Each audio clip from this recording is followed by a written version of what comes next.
தியாக திருநாளாம் பக்ரீத் பண்டிகையை முன்னிட்டு தமிழ்நாடு முழுவதும் இஸ்லாமியர்கள் சிறப்பு தொழுகையில் ஈடுபட்டனர். பின்னர் ஒருவரை ஒருவர் ஆற தழுவி வாழ்த்துக்களை பகிர்ந்து கொண்டனர்.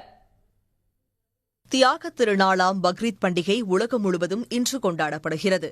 இதையொட்டி கோவையில் நடைபெற்ற சிறப்பு தொழுகையில் ஆயிரக்கணக்கான இஸ்லாமியர்கள் பங்கேற்று வழிபட்டார்கள்.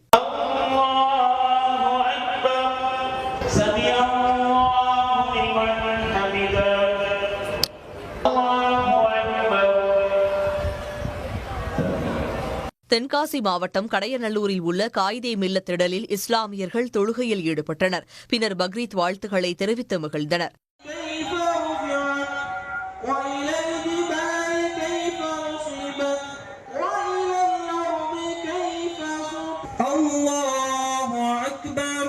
புதுக்கோட்டையில் புத்தாடை உடுத்தி தொழுகையில் ஈடுபட்ட இஸ்லாமியர்கள் ஒருவரை ஒருவர் ஆற தழுவி பக்ரீத் வாழ்த்துக்களை பகிர்ந்து கொண்டார்கள். இன்று உலகம் முழுவதும் வாழக்கூடிய அத்தனை நெஞ்சங்களுக்கும் அத்தனை மக்களும் நலமுடன் வளமுடன் வாழ வேண்டும். இந்த நாட்டில் சண்டை சச்சரவுகள் இல்லாமல் மத மாச்சரியங்கள் இல்லாமல் அனைவரும் ஒற்றுமையுடன் வாழ வேண்டும் என இந்த நாளிலே நாங்கள் சபதமேற்போம், பிரார்த்திப்போம். சென்னை பிராட்வேயில் நடைபெற்ற சிறப்பு தொழுகையில் மனிதநேய மக்கள் கட்சித் தலைவர் ஜவாஹிருல்லா உள்ளிட்ட 2000த்திற்கும் மேற்பட்டோர் கலந்து கொண்டனர்.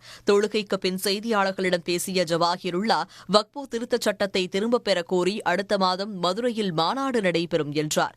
இந்த தியாக திருநாளில் நமது நாட்டிலே வாழக்கூடிய மக்களுக்கு மத்தியில் அமைதியும் சாந்தியும் சுபிட்சமும் சமூக நல்லிணக்கமும் தலைத்தோங்குவதற்கு அனைவரும் பிரார்த்தனை செய்கின்றோம். வேலூர் மாவட்டம் வாணியம்பாடி, ஆம்பூர் பகுதிகளில் நடைபெற்ற சிறப்பு தொழுகைகளில் ஆயிரக்கணக்கான இஸ்லாமியர்கள் பங்கேற்று வழிபட்டார்கள்.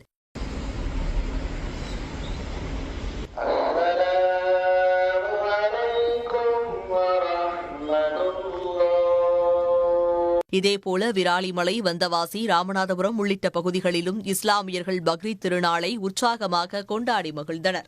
உடனுக்குடன் செய்திகளை தெரிந்து கொள்ள சன் நியூஸ் பெல் ஐகானை கிளிக் பண்ணுங்க.